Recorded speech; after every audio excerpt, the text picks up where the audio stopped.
it's Phil Stacy, Executive Sports Editor at the Salem News, and we are back for another edition of the Salem News / Gloucester Times Sports Podcast. Bandied about. Is that correct, Willie, that you have on our card there on the website? I mean, that's what it says. I don't know if it's official.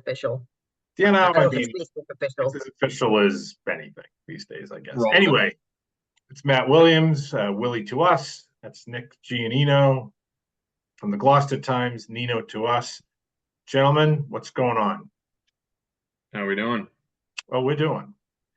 Nick, you want to get us started today with a topic? I think we got a lot going on that we can discuss.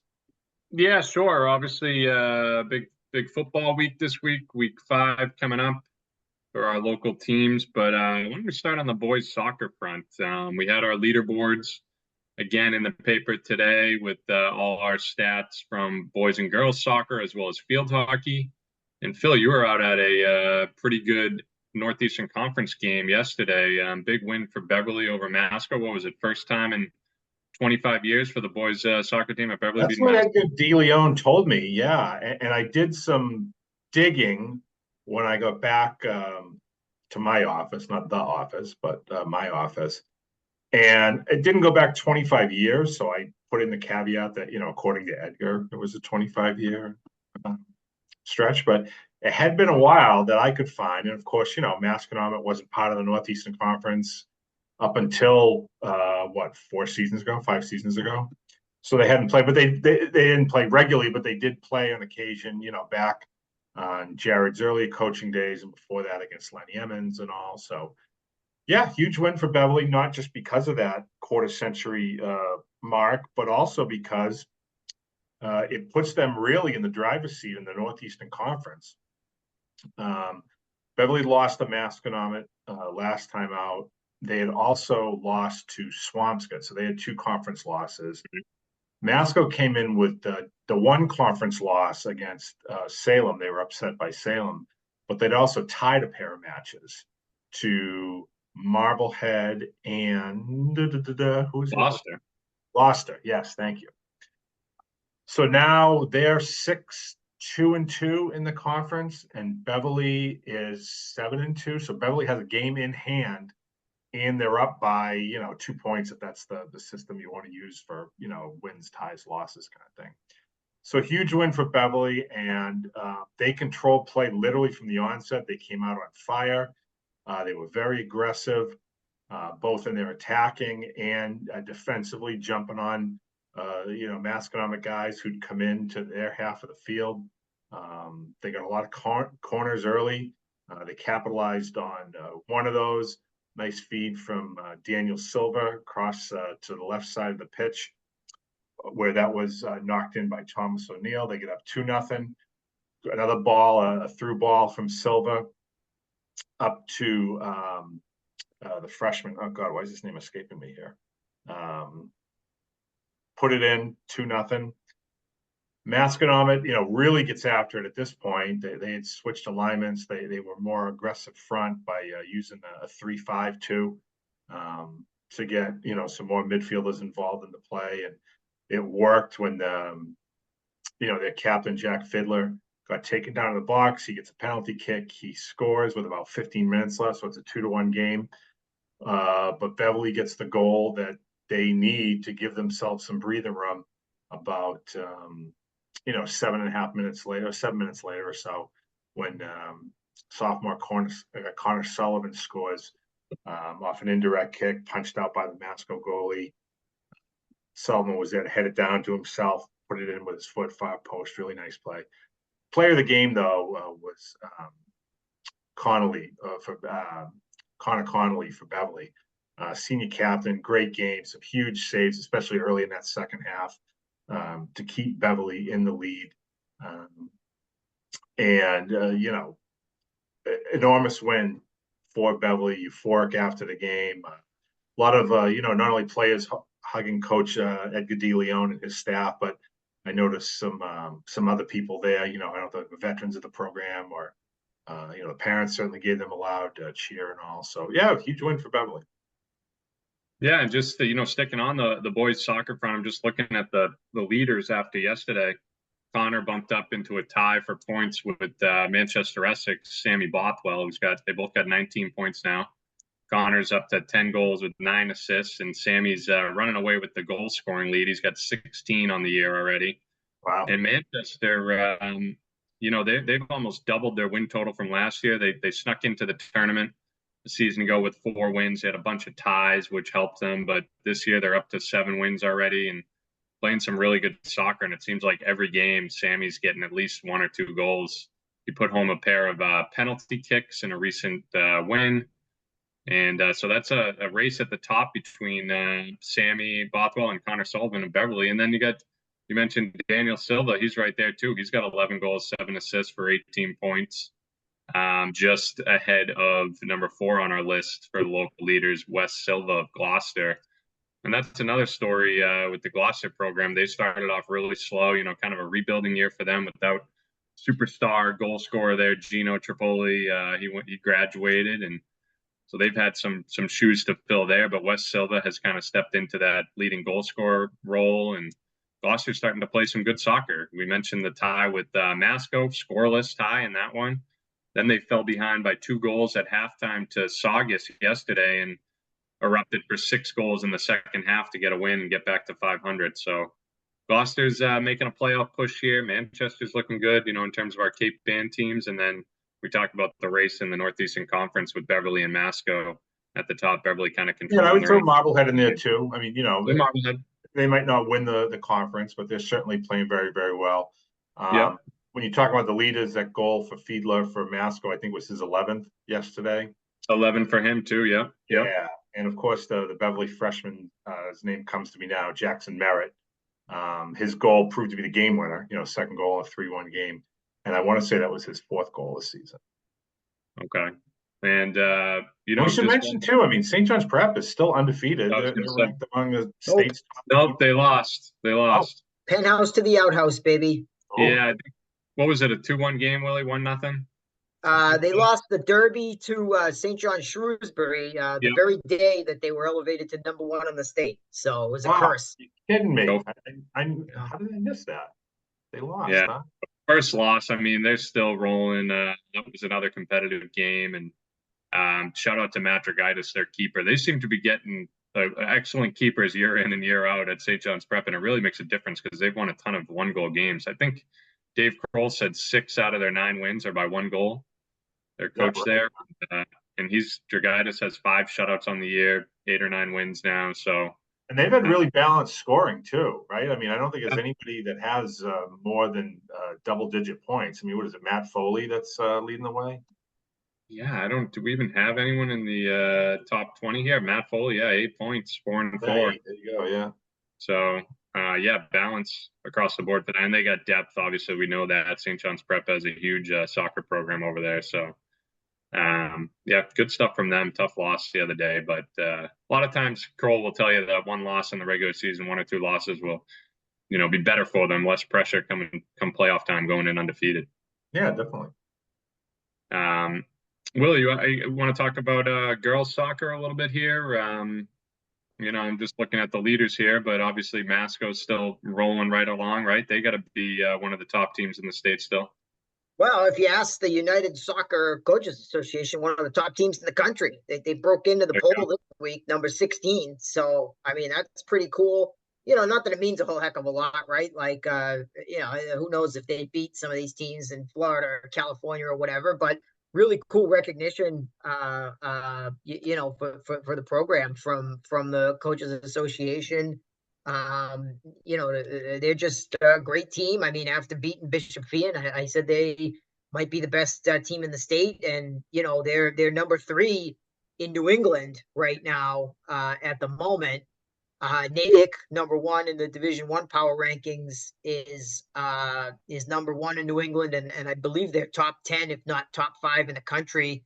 And then there's a team in Connecticut that's number 2, and Masco's number 3 in New England. They leapfrog Hopkinton, who's also undefeated in the New England rankings. So pretty cool. I mean, they're really they got a good thing going. I mean, they got the 2 sets of twins that we always talk about, the Schneiders and the Blossers. They complement each other really, really well. They got a lot of depth behind them, and the way that Maggie Blosser is putting the ball away right now. I mean, we haven't seen this kind of scoring from a young player very often around these parts. I mean, I put her in the same category as an Ari Bezanson or a Haley Dowd with what she's been able to do, and that just bodes well for Masco. I mean, their regular season unbeaten streak is now well over 50 games. I want to say it's up to 51, 52 games.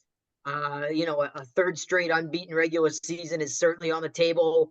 They've got a big game this week against a pretty good Danvers team. Danvers is 8-1-1.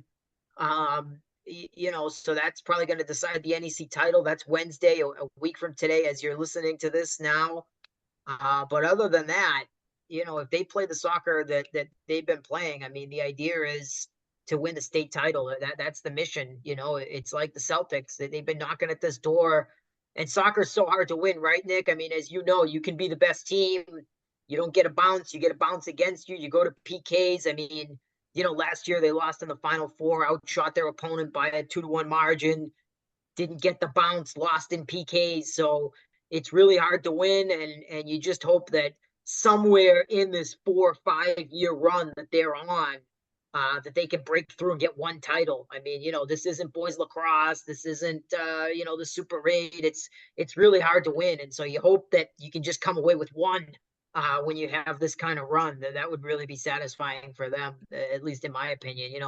Cross country, when you have the best team like Hamilton Wenham does, you rack up 2, 3, 4 titles in a row. That's just not often the case in soccer. So, my hope as sort of the neutral observer and the former Boston Red Sox fan that always expects the sky to fall is that they can break through and get one. Yeah, I mean, just Red Sox fan, Willie. Well, I guess I should say I'm still a Red Sox fan, but formerly the Cloud Eeyore Red Sox fan before they broke through and won the World Series. That mentality was a little bit different from, say, 1995 up until 2004, we'll say. Gotcha. just looking at their schedule, Willie, a lot of blowouts for the Masco team too. I mean, 6-0, 7-0, 7-0, 6-0, 3-0, 4-0. They've only allowed 3 goals all year, and what are they? 11-0. 10-0. I can tell you right now. Yeah, they've scored 37 and allowed 3. So Yeah, not bad. But like you said, playoffs, yeah, it comes down a lot of times to 1 goal here, 1 goal there, a lot of close games. It's more than 37. I haven't done the math in a while. I mean, 5 consecutive shutouts. Let's see, 10, 14, 17, 23, 26, 40. Yeah, it's 49-3. I'm sorry. We shouldn't do math live on the air, but, That's remarkable. Wow, 49-3.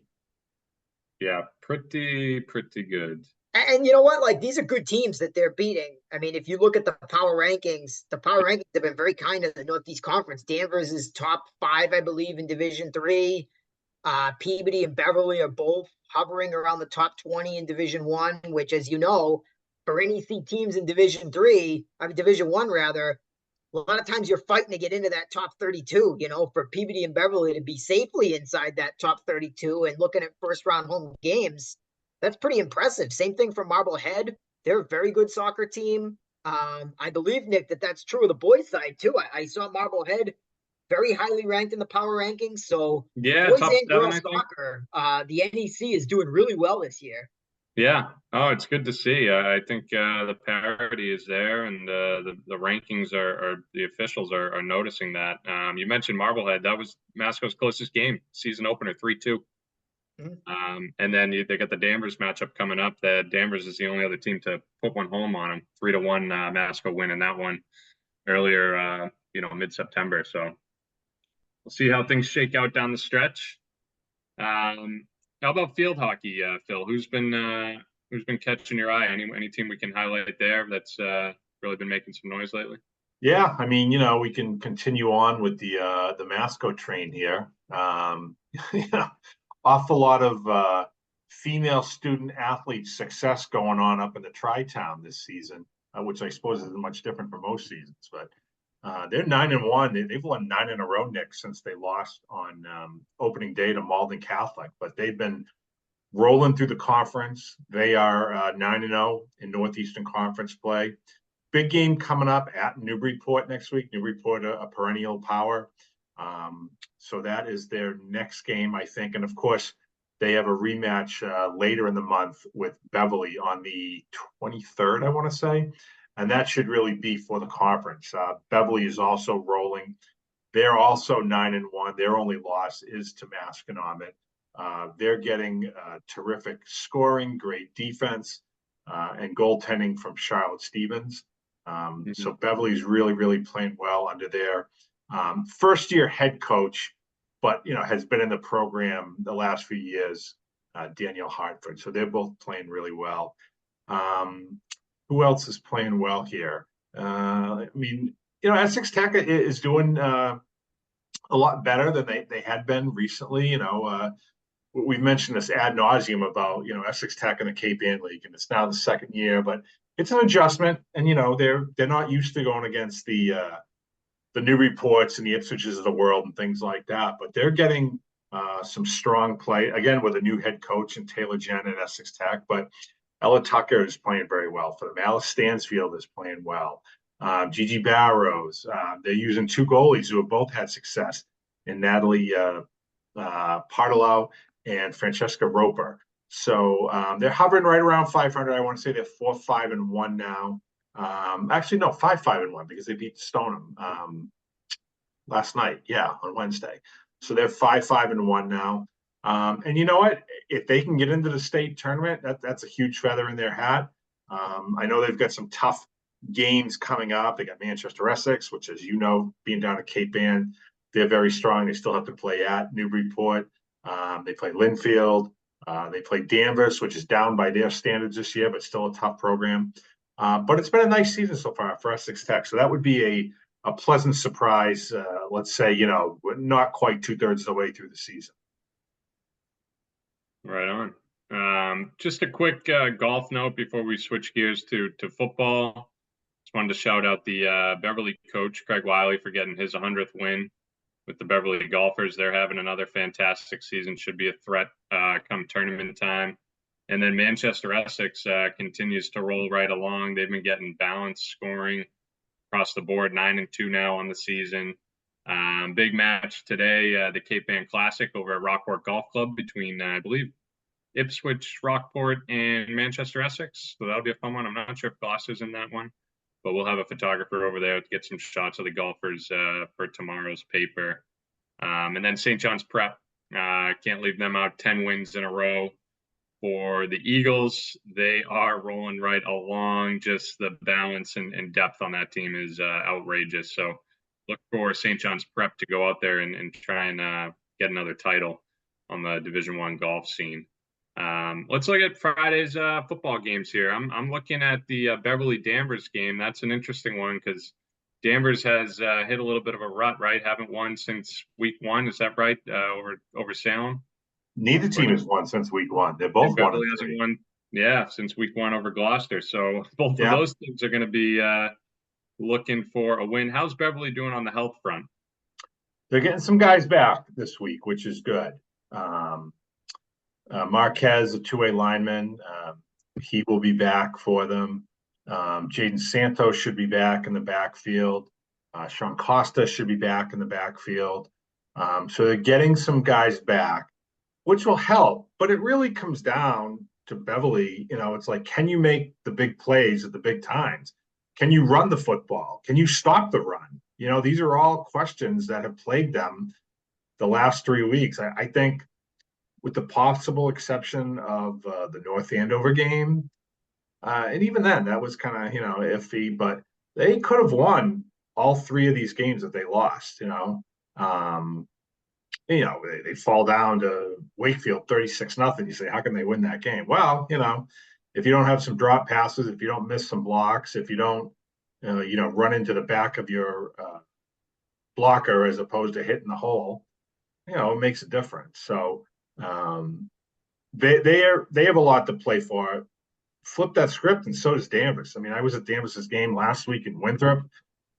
That was not a good showing. Winthrop came out and, metaphorically punched them in the mouth and just ran the ball down their throats. And Danvers had some undisciplined penalties. They made some bad choices in coverage. They just did not play well. I mean, and you know what? Yeah, they're a young team. They're still getting the hang of this double wing offense they're running, but they should not be playing as poorly as they did last Friday. So I think, and this is what Coach Ryan Nolan said to me after the game, he's like, "You are going to see a much different team next Friday." To me, that means we're probably going to see more of their young guys playing. I think it's like, okay, and I don't have any insight into this, but my guess would be they're going to give some of the younger guys a shot to see what they can do a little bit, maybe in some of those offensive skill possessions or on the defensive side of the ball where they just got pushed around by Winthrop last week.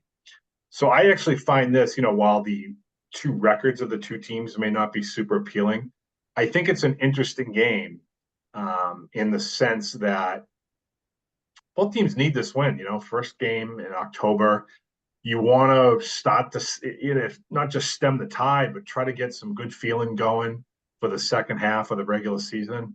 If you remember too, Beverly got obliterated in Danvers the last time they played there, like obliterated. Danvers recovered back-to-back onside kicks, scored on both of them. It was 21-0 in a blink, and Danvers won.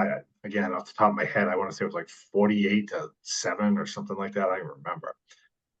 But if I'm a senior on this Beverly team, I remember that. It should be some momentum leading them this week. If I'm Danvers, it's like, hey, we've owned these guys the last few years. This is a chance for us to get right. Let's do things better. Let's slow them down. I think you're going to see run game Danvers versus pass game Beverly. I don't know. There's a lot of good subplots from where I sit heading into this game. I haven't scored against them in 3 years. Back-to-back shutouts for Danvers. It was okay, so they didn't even score. Okay. So if you're Danny Pierce and Ray Quietek, I mean, I think that's kind of object one. Let's get some points on the board and then see what happens, right? I mean, that's gotta bother you if you got a par on your helmet. Like, hey, even if we lose, like, let's not get shut out again, guys.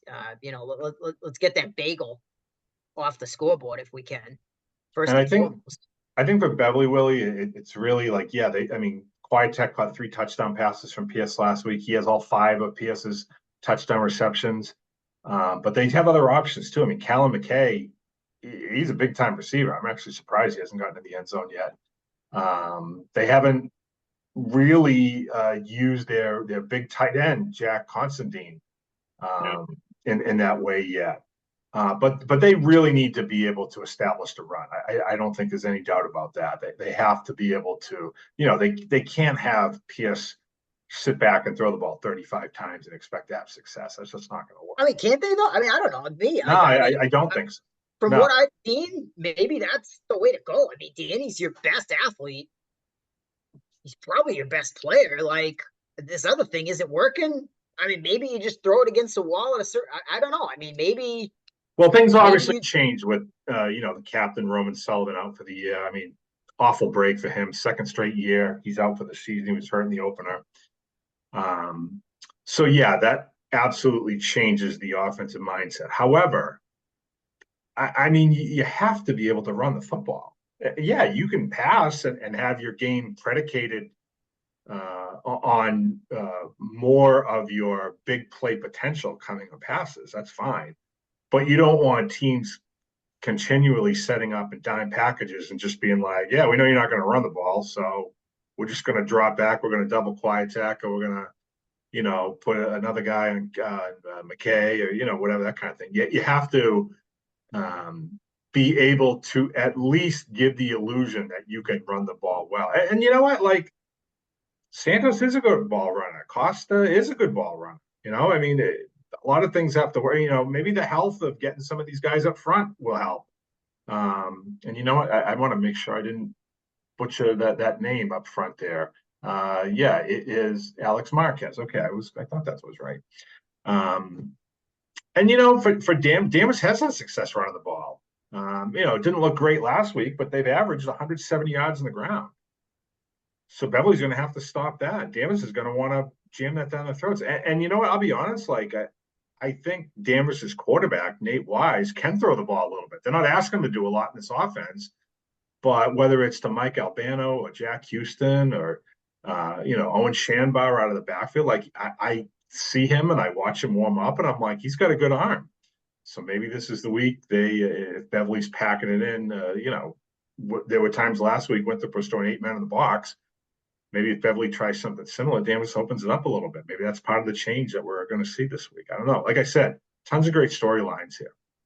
Yeah, I agree. I think, I mean, at some point, I think you just do the 2004 Thanksgiving Danvers deal and try to surprise some people and, go with what's working, right? I mean, it just, but there's obviously a lot of factors that play into that: the time on the clock, the prevent defense, the lead that maybe the other team has, and things of that nature. But it's definitely interesting thing to think about for the coaches.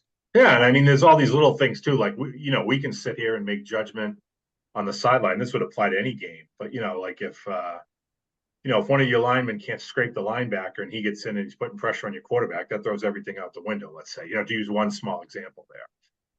So there's a lot of little picadillos that go into like each play. And Willie, you played, so you know that. It's the team that can, I would say, if you had to boil it down to one thing, it's whichever team will hurt itself less with mistakes and penalties that will end up winning. All right. I just want to touch upon another game before we let Willie talk about Peabody taking on Masco. I think that's probably the third game we'd want to highlight here. But how about Salem going to Gloucester? The Witches are flying high right now, back-to-back 50-point weeks. I know the competition has been a little bit different. They took on Greater Lawrence last week in a shootout. Were able to win that 50-41, 42, something like that, I think it was. So they're coming off a Super Bowl appearance last year. A lot of different faces, some new guys stepping up. But that's going to be a real challenge for Gloucester, who themselves is also 2-1. Coming off a big win out in Fitchburg, taking on St. Bernard's. They scored a touchdown with about 3 minutes left.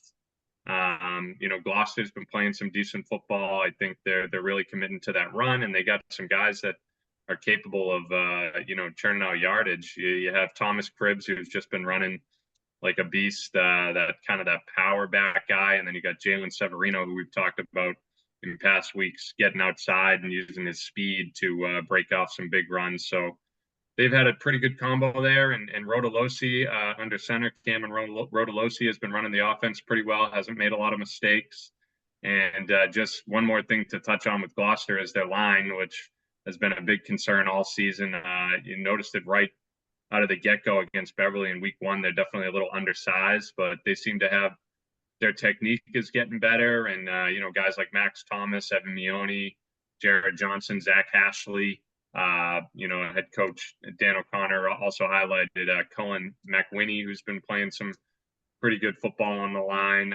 Tight end Gavin Bren has been blocking great, hasn't caught a ton of passes because they haven't thrown a lot, but he's been really key in the blocking game. So I don't know. I'm curious to see how they match up against a Salem team who can certainly put points on the board. A little bit different style offenses, I'd say. What do you guys think? The game is in Gloucester, and again, both teams 2-1 now. Yeah, I mean, I would say a couple things jump out at me, Nick, if I'm Gloucester. I mean, one, this is going to be the best team they played so far. For sure. In Salem. I don't think there's any doubt about that. And as you mentioned, I think Salem's going to have a big advantage in the line, the size of the line. Jaden Benson, he's captain for Salem. He's big up front, but they have 4 underclassmen who are all really good size up there. Matthew Rosa and Chris Teixeira, the 2 tackles. You got Julius Martinez at center, and the other guard opposite Benson is Aiden Colazo, who is a sophomore as well. So they're good up front. Salem has a lot of weapons this year. I mean, they graduated a lot, but new guys have come in, and other guys have stepped up in bigger roles. Whether it's Mikey, a guy like Rocco Ryan, I mean, he's the difference maker, right? I mean, everybody knew that he was going to be the go-to guy this year, and he has been. I mean, I think he already has over 700 combined yards rushing and receiving, and that doesn't even factor in any special teams stuff he's had. But Elvis Espinal has played real well. As I mentioned, Oscar Fernandez has played well. Mikey Curtin has proven to be an excellent two receiver for them. Andreas Bernal stepped up on quarterback, 8 touchdown passes, 0 interceptions through 3 games. Now, having said this, I don't think Brewer Maine was very good, and they beat them badly, as you alluded to, 50-6. Greater Lawrence was better, but I still don't think a terrific team. I think Gloucester will present a real challenge for Salem, especially going down there. I mean, Salem lost, it was like 16 or 17 games in a row to Gloucester until recently when they've won the last 3. I'm guessing it's probably, 40 years since they've won 4 games in a row over Gloucester, probably? 80 to 85 for those keeping score at home. Well, there you go. There you go. I, All right. I will say, real quick before you get yourself in trouble, with some of your hombres. I mean, are we sure that Salem is the best team that Gloucester has played since they did play the other team from over the bridge? I mean, I know you have a red water bottle these days, but you still have the orange one in the closet, right? Yeah, but I mean, right now is Salem better than Beverly? Yeah, they are. Yeah, I'm not totally sure that. We'll see. But yeah, I think that's interesting. August. August. October 3rd, 2024. Yes, Salem is better. I mean, the record says it. Beverly's played a better schedule's schedule. Different. Beverly's played a better schedule, but Salem is healthier. Salem has shown more of an opportunity to explode offensively. Will it be that way on Thanksgiving? I don't know. I mean, who can tell? A lot can happen between now and then. But as we sit here right now, are you going to tell me that you think Beverly is better than Salem right now? I think it's closer than it appears. I would say that, kind of like one of those things in the rearview mirror, like objects are closer than they appear. I mean, yeah, I would say, the other 2 teams that Gloucester has played, a little shaky, but I would say Beverly on opening day, decent opponent. I will say this, from Salem's perspective, right? The game that they struggled in was Danvers, a team that wanted to put the ball on the ground, shorten the game, keep away, go up and down the field on the ground. Now, does that sound familiar to Gloucester fans, right? So Salem's going to have to play a lot better against that game plan than they did against Danvers. If they want to win this game, Gloucester's going to come in wanting to do the exact same thing that Danvers did, not to play copycat, but just because that happens to be what they do well. And so I do think that presents a little bit of a unique challenge for Salem, and also a little bit of an opportunity for them to prove that they have grown over the first month of the season. And now they're prepared better to handle that kind of game and that kind of challenge than they were against Danvers.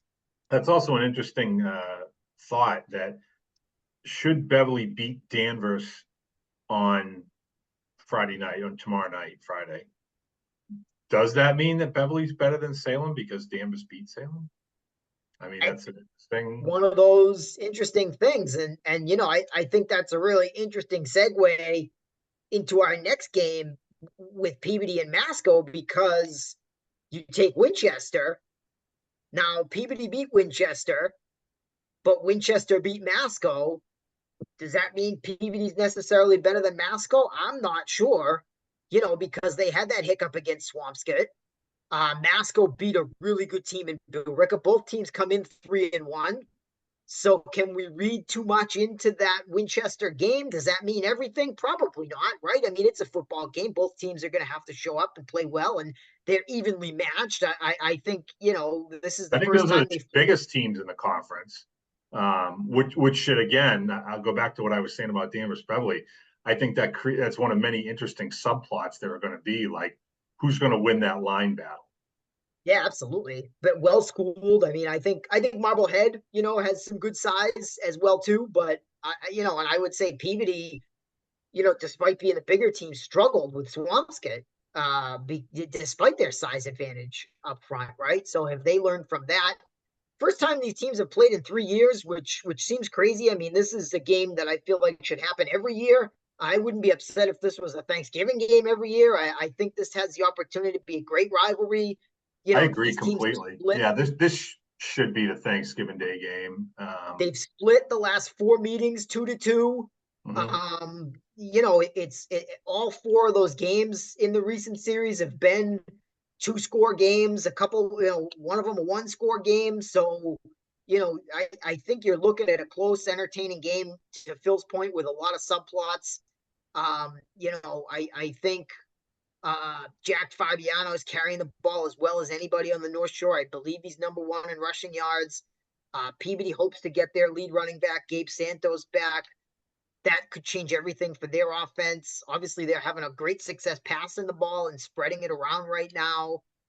Luke Maglione, I believe, is second in the area in passing yards, first in pass completion percentage. You know, Drew Gustafson is doing a really good job running the offense for Masco. Masco probably has a height advantage in the receiving core, whereas I would give Peabody a quickness advantage. And a lot of those guys that play receiver also play defensive back, right? So you're kind of, okay, what's that matchup going to look like offensively and defensively if you've got, you know, the bigger guy that can catch a possession ball on the sidelines versus the quicker guy that can maybe take a screen, try to get some yards after catch. Do you try to move some pieces around to match up height wise, or do you just kind of, you know, play your game and do your thing? I mean, again, you know, like any great football game, I think just so many subplots, so many things for these coaches to think about, wrinkles to try to initiate or throw at the opposition. You know, it's a game that I'm really looking forward to, and I think that that's true as we turn the page to October and get into Northeastern Conference play.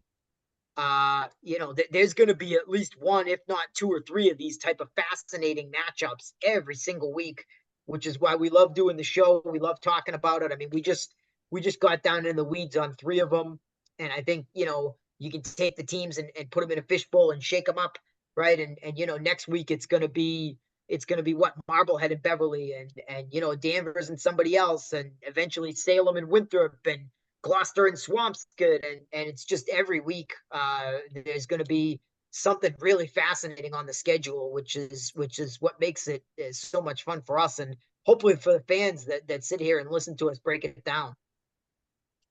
Yeah, couldn't agree more. Nick, So I gotta we're ask running, you, this go is ahead. bothering me here, but am I seeing a Los Angeles Lakers sticker behind your shoulder? Maybe, Good Lord. maybe. You know, to each his own, but come on. Big year coming up for the Lake Show. Oh yeah, they're gonna be great. Yeah. All right, let's switch gears, wrap things up here. We're running short on time, so Will, you got a blind rankings for us? We did it last week. We thought it was pretty entertaining. People seem to like it, so why don't we switch gears and do that? All right, I'm going to ask you guys which one you would rather choose. All right, and then we'll get into the rankings here. Now, would you rather do blind rankings of either Boston sports champions There it is. or professional wrestling champions? Boston sports, because I don't know enough about wrestling, and I'm just going to go with John Cena. Yeah, I just finished watching the Mr. McMahon documentary series, and Yeah. My knowledge of 80s wrestling would be good, but I also realize that makes me sound like a dinosaur. So yeah, I'll go with the Boston sports champions. All right, so we got 5. So the first one I'm going to throw out there. No, wait a minute. To set the parameters, is this like recent history, like 21st century? Is this all time? Like, you gonna throw out the 1915 Red Sox at us, or you know? Oh, I was gonna do players. I was gonna do players. All right, so All right, players in terms of how they, in terms of like what, how important they were to that one season team, or what? Just who do you like? Your personal favorites. Personal favorites. Okay. And they will be. I will say. I'll take. In fact, I will say. Well, I was gonna do a different one, so I'll stick with this. I'll save this other one for next time. I'll just say that they will have played from, let's say, 1980 to the present. Let's say that. So let's cut out, you know, apologies to Dave Cowens and those guys. Okay. All right. No, personal favorites. Okay. no Babe Ruth here. All right. Okay. So the first one I will throw out there, and I'll try to do at least one from every team. The first one I will throw out there, I will throw out my good friend Mark Recchi. Oh, okay. You know who that is, Nick? Not a clue. Come on. What is he, a hockey guy? Yeah, Hockey Hall of Famer. Played for several teams. Came to the Bruins late in his career. Won a cup with the Bruins in 2011. All right, I'll put him at 6. What's It's wrong? not, it's top 5. He's Don't going turn to around 5. and I never heard of walk the guy. straight into that Lakers sign, will you, for Christ? I mean, I like Rex a lot. I thought he was great on that team, especially playing with Bergeron and Marchand on that second line. He was such a veteran presence on that team. But I feel like we have a ton of great athletes that would be ahead of him. So I'm going to go 4. Okay, that's reasonable. My next choice, I will say the inspiration for the Bishop Fee football team, one Edward Ted Bruschi. Oh, I like Teddy. He was so huge on those early Super Bowl teams. How about I'll put him right in the middle at 3. 5. Oh, Like Five. Not a Brewski guy. No, I am a That's Brewski right. guy. But if you're looking at the pantheon of greats that we have been blessed to root for in the New England area, he would be 5. All right, fair enough. Let's throw at you in memory of one of our viewers, Mr. Jenkins. I will throw out the captain, Jason Varitek. Veritek, huh? Really good. That would leave us with Hoops and Hoops and a mystery. Hoops and whatever else. Yeah, one of these teams is getting 2. Yeah, I'll go number 2. I know Jenkins Oof. did not like him at the time, but heart and soul in the way. I mean, Trot Nixon was the same way, but Veritek, I feel like, was at the forefront of when they began the turnaround. Trading, getting him for Heathcliff Slocum was like one of the steals of the century. And he solidified an area that had been very poor probably since the time Rich Gedman was there. And that's not to say, Rich, good guy and all, but, he was no Carlton Fisk. Veritek solidified the position, tough guy, glove in the face of A-Rod should automatically earn him entry into the Hall of Fame. Yeah, 2. I'm good with that. I like him at 2 as well. He represents Red Sox Nation pretty well there. I mean, he's still on the staff, right, as a coach. I remember a lot of big games from him back in his playing days, and I really followed those Red Sox teams closely. So he sticks out to me. I'm going to put him at number 2. All right, now we need a Celtic. It's got to be a recent Celtic, or it doesn't have to be a recent Celtic, or does it? That's the test, right? So I will say, let's see, let's go with the one and only Cedric Maxwell. Cedric, oh, what a guy! Oh man, I was hoping you were going to go with the Truth or something, or like Rondo or someone like that. Yeah, I was Rondo going would have been a LB. good one. So we're going back into the 80s. I mean, 3. Yeah, I got to throw him at 4. Love Maxwell, cornbread.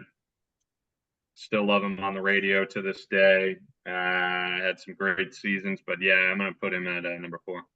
I mean, for a guy who got shipped out of town for running his mouth and going against Red, he's come back and acquitted himself pretty nicely back into woven himself into Celtics' good graces here. But without him, they don't win the title in '81. He had a huge series against Houston. Played really well in '84 against Los Angeles before we had to ship him out. And hey, he gave us Bill Walton in the deal, so we can't complain about that. So you guys both So, have number one open here, which is Yeah, dangerous. I mean, I very could dangerous. really, I could really put you guys in a pickle. You know, I could pick, you know, some really awful folks. You know, some unreasonable stuff. I mean, I could, well, you haven't given us a number one yet. I mean, I could really come at you with the with some tough stuff here, but I'm going to save you. I'm not going to do that. I'm not going Mark to turn it Recchi. a situation here. I'm just going to pick TB12 Tom Brady. He's number one. This is no trouble at all. Phil has avoided my trap, and kudos to him. And so what we've got is Phil's list is Brady 1, Veritek 2. I'm sorry, I screwed this up. I wrote Veritek down twice. Brady, I've got my Veritek, list written down here. Maxwell, Recchi, and Brewski. Yeah, I wrote Veritek for Max twice. Apologies to Max. Wrote a great book. I highly recommend it to anybody out there. So yeah, Nick has what? Brady, Max, Brewski, Veritek, Recchi, Brady, Veritek, Brewski, Max, Recchi. and Phil Complete has. disrespect to Rex, by the way, just for the record. So I Phil, gotta yeah, look Phil up some just has highlights of that Brewski guy fifth. because I never heard of him. Yeah, he's nasty. He was a Yeah. tough old bastard too. Yeah, he could play. Great Still, guy. and he ended his career with the cup. He's like, hey, all right, thanks a lot. I'm retiring. See you later. That was How do you awesome. Yeah, spell I his didn't get much last better name? than that. How do you spell his last name? Oh my god, have we taught you nothing? Literally, like, come on. Yeah, literally, it's true. Recchi. Okay. There's some Bruins guys that you could have thrown out there that I would have known, and I might have given some love, but not Recchi. Only the ones that play for the Knights, right? That's right. Yeah, All Shane right, Knight. good. We'll do him That next was a time. good one. Shane Knighty. Hey, what do we think? So we got Brady at number one. What do we think about him on the broadcast? I haven't caught too much of him, but I've heard mixed reviews. I don't care. I mean, Yeah. I know they're making a big deal of it and all. Like, to me, he's no different than Aikman or Greg Olson. Or it's like, as long as you don't flub it up too much, I don't care. Yeah. Yeah, I haven't watched. I mean, but I just think people, you know, kind of probably have, you know, need to. Who cares? Like, I'm not tuning in for the announcers. Like, it's not something that enters into my thought like a lot. Yeah, I Like, tend to agree. It's not going half to be the like, oh, time, I'm you know, watching this game because, so and so is the color commentator. I don't care. I mean, Yeah. half the time the family's watching something else on the TV, and I got the tablet on my lap, and it's on mute anyway. Like, I don't need to hear anything. Right. All right. Well, on that note, we will talk to you guys next week. How to spell Mark Recchi. Give me a break. All right. That's No Hockey Nick Giannino. That's Matt Williams. I'm Phil Stacy. We will talk to you next week. Have a great weekend, everybody.